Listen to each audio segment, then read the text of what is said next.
শোনো চেন হাতে। আমি ব্যবসা করি, আমার 7টা নিজস্ব গাড়ি আছে, ফ্যাক্টরি উজ্জ্বলে জিটিএলে।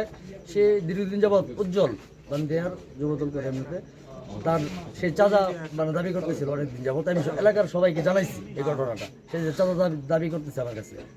তবে আজকে ইফতারের পর আমি ঢাকা থেকে আসছি, অতর্কিত হামলা করিয়া 30 থেকে 40 জন, আমি কয়েকজনে চিনতে পারছি, শৌকত, ওই মিরাজ, ছাব্বির, ওই তন্ময়, ফয়সাল, এরকম মানে 30 থেকে 40 জন এই লুটপাট টাকা পয়সা মানে স্বর্ণলঙ্কার যা ছিল আমাকে মানে আহত করলো, আর লোকজনকে আহত করছে।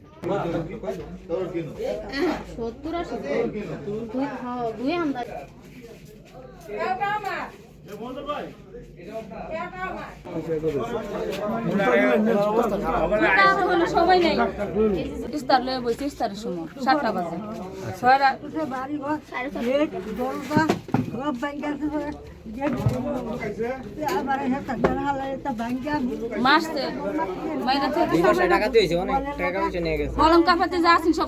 কি দিয়ে আমার দূর করছে?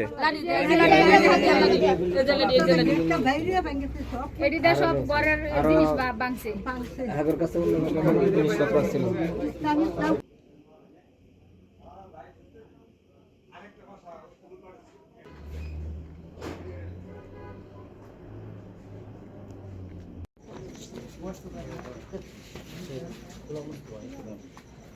আমাদের বাসায় ইফতারের পরে লোক আয়া হেরে হামলা করছে আমাদের রুমে। এগুলা কইরা যা আছে সব ভাঙচুর হয়ে গেছে। টাকা নিছে 11 লাখ, স্বর্ণের পরিমাণ নিছে আমার 4.5 ভরি। 3 জনের, আমার 2 মেয়ের, আমার নন্দের, ওরা লোক আসছিল অনেকজন। আমি আর কি বলতেছি অনুমানিক লোক সেই দিক দিয়ে কিবা 20-30 জনের মতন ঢুকছে। উড়ানের ভিতর আইসে কতটি রুমের ভিতরে ঢুকছে, আবার এই দিক দিয়ে আসছে।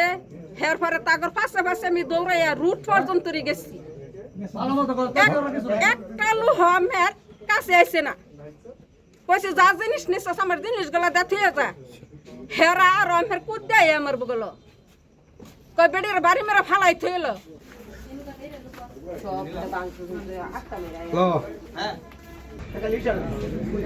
খারাপ